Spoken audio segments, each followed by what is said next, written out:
The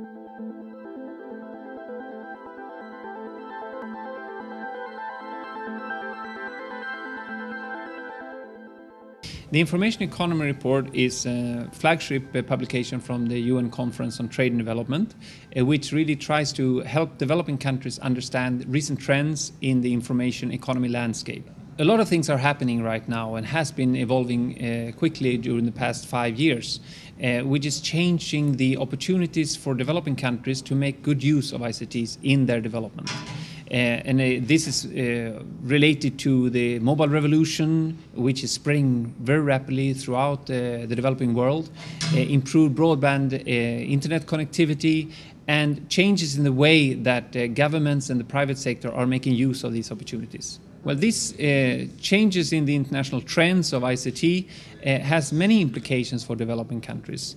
In particular, it means that in countries where they have had no communication tools before, it's revolutionary. You're going from 0 to 1, basically.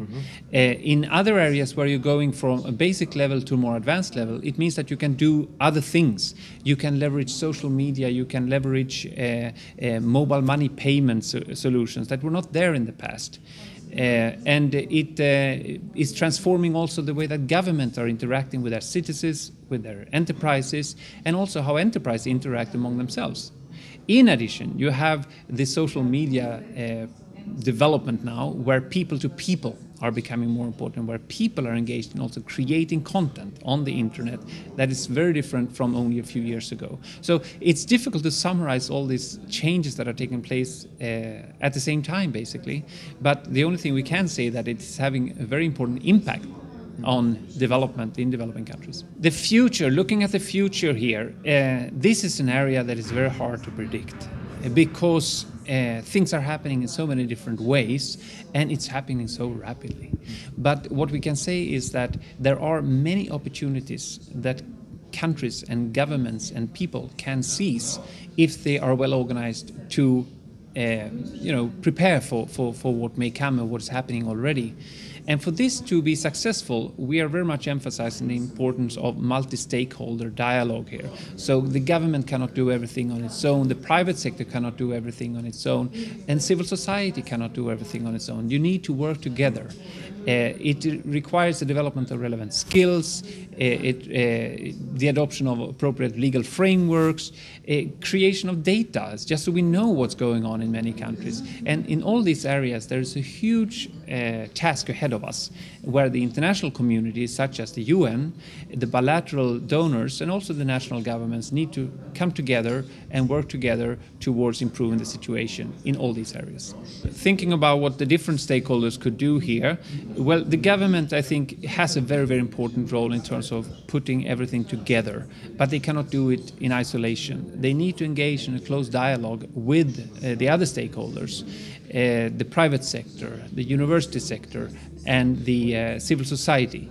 If we think specifically in the area of software that we are highlighting in this year's Information Economy Report, you can see that all countries that have been successful in developing a software industry have had a very strong involvement of the government. Of course, the private sector should be there to develop the technology, to develop the solutions that are demanded. The government needs to make sure that you have the right curricula in the schools and universities, that they are used in the public procurement in a way to create demand in the local ICT sector, and that they are adopting the right legal framework so that people trust using the ICT solutions. Consumers and civil society should make sure that they convey to the other stakeholders what they want to see and how they want to work, and they could bring in the knowledge of what's going on at the grassroots level. So you have big important roles for all the different stakeholders, but the key thing is if they can bring those together, then it's when we really have a momentum in the change. Considering all the changes that we have seen in the past 2 years, what can we do about it? Where do we go from here? How can you contribute in this process? What do you think the UN should be doing? We have a whole palette of things that we can do, but we're going to need to prioritize. And we need to engage in a good dialogue here, both within countries, but across countries. So think about how can you contribute and what would you like us to do in the future.